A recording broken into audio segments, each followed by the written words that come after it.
ए आनंद कुमार ध्यान दो, बोर्ड पे ध्यान दो आप। तो यहाँ पे क्या लिखा है, unit dimension year management chapter अभी हम आपको डिस्कस करने जा रहे हैं। तो इसमें देखिए क्या लिखा है, all trigonometric exponential and logarithmic functions and their arguments are dimensionless कर रहा है।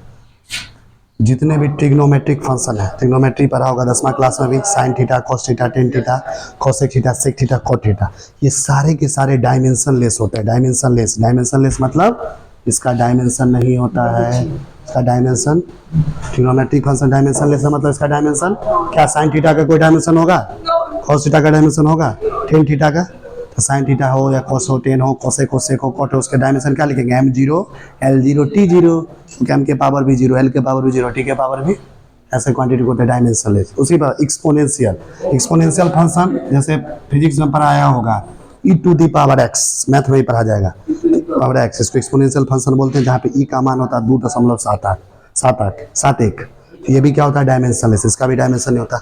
लॉगरिथमिक फंक्शन, लॉग एक चैप्टर ही है मैथ में पढ़ना है, लॉग, जैसे लॉग को ऐसे लिखते हैं, लॉग बेस 10, ये भी लॉग क्या होता है, डायमेंशनलेस, इसका भी कोई डायमेंशन नहीं होता। और इसका आर्गुमेंट्स का मतलब क्या हुआ, जैसे देखो साइन थीटा तो डायमेंशनलेस होगा क्योंकि इसका कोई डायमेंशन नहीं होगा। हाँ, इसके साथ जो ये थीटा लगा हुआ यही आर्गुमेंट्स कहलाता है। आर्गुमेंट्स मतलब क्या हुआ, साइन के साथ क्या लगा हुआ, थीटा, थीटा भी डायमेंशनलेस होगा, थीटा का भी कोई डायमेंशन नहीं होगा। देखो यहाँ पे क्या लिखा, नोट करके, trigonometric functions like sin theta, cos theta, tan theta, cosec theta, sec theta, cot theta and its argument theta is dimensionless, मतलब इसका कोई डायमेंशन नहीं होता। अब इस पे क्वेश्चन दिए हुए, देखो कैसा परीक्षा में क्वेश्चन आता है। देखो क्वेश्चन दिया हुआ, इसको क्या पढ़ते हैं, अल्फा, क्या पढ़ते हैं, ये ऐसे जो घुमा के लिखा रहता है इसको क्या पढ़ते हैं, फिजिक्स में, मैथ में, केमिस्ट्री में अल्फा बोलते हैं, क्या बोलते हैं। क्वेश्चन में दिया है if alpha equal to F बटा वी स्क्वायर, अल्फा बराबर क्या दिया है, एफ बटा वी स्क्वायर गुना sine beta T, comma find dimensions of alpha and beta. तो बताइए इसमें अल्फा का डायमेंशन क्या होगा, बीटा का डायमेंशन क्या होगा। अब इसको कैसे निकालेंगे, और क्वेश्चन में दिया गया है ये जो भी लिखा हुआ है ना, ये जो क्वेश्चन में भी लिखा हुआ है, ये भी है वेलोसिटी, क्या बोलते हैं वी को, वेलोसिटी को हिंदी में बोलते हैं वेग, क्या बोलते हैं, वेलोसिटी को क्या बोलते हैं, वेग। और ये जो एफ दिया हुआ क्वेश्चन में, ये फोर्स है, क्या है, फोर्स, फोर्स को हिंदी में बल बोलते हैं, क्या बोलते हैं, बल। और यहाँ पे बल, टी जो है यहाँ पे टाइम, टी जो क्या है, टाइम, टाइम का मतलब समय। अब इस क्वेश्चन को कैसे बनाएंगे थोड़ा देखते हैं, इधर देखिए, इधर तुमको पता है कि यहाँ पे देखो, अभी ये कुछ देर पहले बताए थे, देखो ना इधर है साइन के साथ ये लिखा हुआ है ना, साइन बीटा टी, और ये बताया था साइन कॉस टेन, सबका डायमेंशन नहीं होता, तो साइन बीटा टी भी डायमेंशनलेस होगा, इसका कोई डायमेंशन नहीं होगा। इसका जो आर्गुमेंट है बीटा टी, ये भी डायमेंशनलेस होगा, बताया था ना, साइन के साथ थीटा, तो थीटा भी डायमेंशनलेस, साइन भी डायमेंशनलेस। तो देखो वही चीज लिखे here, sign beta T and beta T, sign beta T, इस फॉर्मूला में साइन बीटा टी जो आ रहा है, हाँ उसका आर्गुमेंट जो बीटा टी आ रहा है वो क्या है, डायमेंशनलेस। डायमेंशनलेस मतलब इसका डायमेंशन नहीं है, यानी हम डायरेक्ट अगर बोल दे ये बीटा टी का मान किसके बराबर हो जाएगा, एक के, बीटा टी के बराबर क्या होगा, जब ये कुछ नहीं है डायमेंशन है तो किस क्या होगा, एक, जब नहीं कुछ होता तो उसको एक मान लेता है ना, तो यानी बीटा टी किसके बराबर होगा, बीटा टी का डायमेंशन एक के बराबर। आप सुन सोचो, जब बीटा टी एक के बराबर होगा तो बीटा बराबर क्या हो सकता है, देखो बीटा टी बराबर एक, तो बीटा बराबर क्या होगा, एक बट्टा टी, अरे नहीं होगा, तो वही तो लिखे, देखो ना बीटा बराबर एक बट्टा टी, यानी इसको ऐसे भी लिख सकते, टी को ऊपर भेजो तो t-1 हो जाएगा, यानी t-1 होगा, ऊपर भेजेंगे तो, यानी बीटा का डायमेंशन किसके पावर हो गया, टाइम के पावर -1, यानी बीटा का डायमेंशन क्या हो गया, टाइम के पावर हो गया। यही तो क्वेश्चन में पूछ रहा था कि अल्फा का डायमेंशन निकालिए बीटा का, हमको बीटा का पता लग गया, बीटा का डायमेंशन क्या होता है, टाइम के पावर -1, इसको स्क्वायर ब्रैकेट में लिख दिए। डायमेंशन कभी भी लिखा जाता है तो ब्रैकेट का इस्तेमाल करते हैं, समझ में आ रहा है ना, 3 डायमेंशन हो गया। अब आगे देखो, अब निकालना है अल्फा का, किसका निकालना है, बीटा का डायमेंशन हमको पता चल गया इस क्वेश्चन से, अब हमें डायमेंशन निकालना है अल्फा का। तो अब देखिए अल्फा का डायमेंशन कैसे निकालना, देखो अल्फा बराबर, देखो ये अल्फा यहाँ दिया हुआ है, यही अल्फा, अल्फा बराबर क्या है, एफ बटा वी स्क्वायर, अल्फा बराबर एफ बटा वी स्क्वायर गुना क्या है, sign beta T, sign beta T. और तुमको पता है ना ये साइन बीटा टी किसके बराबर है, 1 के, इसका डायमेंशन नहीं होता मतलब किसके बराबर है, 1, तो ये किसके, तो अल्फा किसके बराबर हो गया, एफ बटा वी स्क्वायर, अल्फा किसके बराबर है, बटा वी, एफ क्या, फोर्स, फोर्स मतलब बल, तो बल का डायमेंशन निकाल लो, बल का 50 बार बता दिए, ये फार्मूला इस्तेमाल करना, फोर्स बराबर मास गुना एक्सेलरेशन, न्यूटन का दूसरा नियम। मास क्या होता है m, एक्सेलरेशन क्या होता है वेलोसिटी बटा टाइम, इसको क्या लिख सकते हैं m, वेलोसिटी को क्या लिख सकते हैं डिस्प्लेसमेंट बटा टाइम, पहले से टाइम, तो m डिस्प्लेसमेंट मतलब लंबाई, l के पावर 1 सॉरी एल के पावर 1, और नीचे में टी स्क्वायर, फिर इसको लिख सकते हैं एम एल के पावर टी को ऊपर भेजेंगे तो टी माइनस टू, यानी M L T minus two. वैसे भी एक बात याद रख लो, फोर्स का डायमेंशन तुम उस फार्मूला से निकाल लो, F equal to M A से, और डायरेक्ट याद भी रख लो, फोर्स का डायमेंशन खूब इस्तेमाल होता है फिजिक्स में। फोर्स का डायमेंशन क्या याद रखोगे, M L T minus two. Force का डायमेंशन क्या याद रखोगे, M L T minus two. बार बार यूज होगा, 10 बार तो निकालने तो नहीं जाओगे, याद रहेगा तो 2 मिनट में हो जाएगा।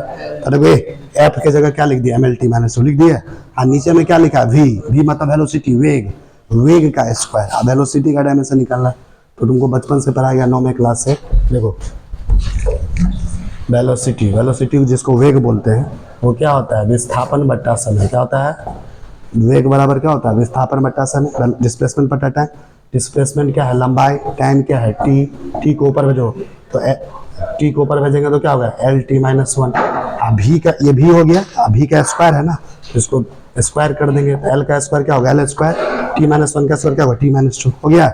अब देखो टी माइनस 2 से टी माइनस 2 कट गया, यहाँ पे देखो एल स्क्वायर, एक एल से एक एल कट गया, नीचे में एक एल बच गया, इसको ऊपर ले जाएंगे तो क्या होगा, एम तो ऐसे ही रह जाएगा, एल ऊपर जाएगा तो क्या होगा, एल माइनस 1, टी तो है ही नहीं, तो ऐसे यानी इसका अल्फा का डायमेंशन क्या होगा, एम एल माइनस 1 ब्रैकेट के अंदर रख दिया। समझ में आया। तो यही क्वेश्चन में पूछ रहा था, निकालने के लिए अल्फा का डायमेंशन निकालिए, बीटा का, इस तरह से बनता है। अब देखो अगला टॉपिक है limitations of dimension analysis. Limitations का मतलब होता है डायमेंशन के बारे में जो हमने पढ़ा उसका लिमिटेशन क्या, लिमिटेशन मतलब होता है उसका निगेटिव पॉइंट। निगेटिव पॉइंट मतलब उसका बुराई, उसका कमी, समझा, जिसको ड्रॉबैक भी बोलते हैं, डिमेरिट्स भी बोलते हैं। मतलब इसको कहाँ पे इस्तेमाल नहीं किया जाता, लगभग तो इसका इस्तेमाल करते हैं कि कौन कौन जगह ये फेल कर जाता है, वही हुआ लिमिटेशंस। लिमिटेशन मतलब हुआ उसका बुराई, निगेटिव पॉइंट। समझ रहा। तो देखिए सबसे पहला क्या निगेटिव पॉइंट है, परीक्षा में पूछेगा लिमिटेशन लिखने के लिए, तो पहला क्या लिखेंगे, in mechanics the formula for a physical quantity depending on more than one physical quantity, 3 physical quantity can not be. कह रहा है कि फिजिक्स में अगर कोई फिजिकल क्वांटिटी का फार्मूला है जो 3 से ज्यादा फिजिकल क्वांटिटी पे डिपेंड है, उसको हम डिराइव नहीं कर पाएंगे। ठीक है, it can only be check, उसको सिर्फ चेक कर सकते हैं, उसको सिर्फ क्या कर सकते हैं, चेक कर सकते हैं। दूसरा point, this method can be use only if dependency is of multiplication type. जैसे डायमेंशन मेथड का इस्तेमाल कहाँ करेंगे, जब रिलेशन कैसा होगा, मल्टीप्लिकेशन, गुना में होगा, रिलेशन गुना में होगा तो इसका इस्तेमाल करेंगे डायमेंशन का। The formula containing exponential trigonometric and logarithmic functions cannot be derived using this method. मतलब जिस फार्मूला में ट्रिग्नोमेट्रिक फंक्शन हो, एक्सपोनेंशियल हो, है ना, लॉगरिथमिक फंक्शन हो, उसको इस मेथड से डिराइव हम नहीं कर पाएंगे, वो लोग डायमेंशनलेस होता है। आगे देखिए, फॉर्मूला कंटेनिंग मोर देन वन टर्म, जिस फार्मूला में एक से ज्यादा टर्म हो, एक से ज्यादा चीज लिखा हुआ है। ठीक है, जैसे विचार जिसको हम ऐड कर रहे हैं, सब्ट्रैक्ट कर रहे हैं, जैसे ऐड कर रहे हैं सब्ट्रैक्ट कर रहे हैं, जैसे ये फार्मूला देखो ऐसे इक्वल टू यूटी प्लस आप, जिसमें एक से ज्यादा टर्म है कि नहीं, देखो इसको आपस में ऐड कर रहे हैं ना, इसको इसके साथ जोड़ रहे हैं, तो इसको भी तुम कैनॉट बी डिराइव, इसको भी डायमेंशन के थ्रू डिराइव नहीं कर पाओगे। ठीक है ना।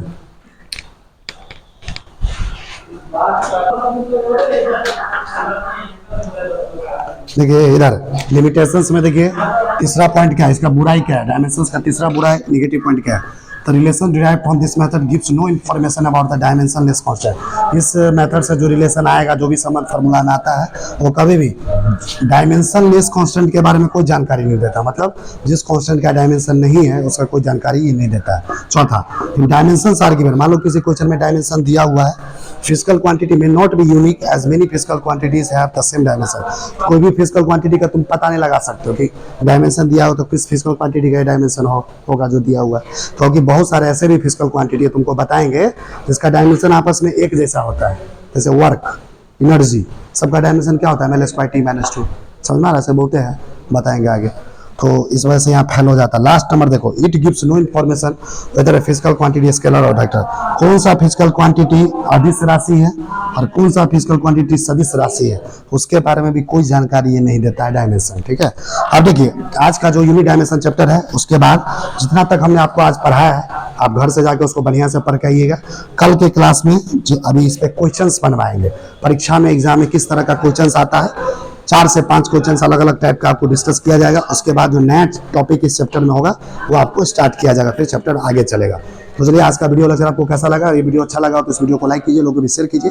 फिर से मिलेंगे नया वीडियो लेक्चर, तब तक के लिए जय हिंद, जय बिहार, वंदे मातरम।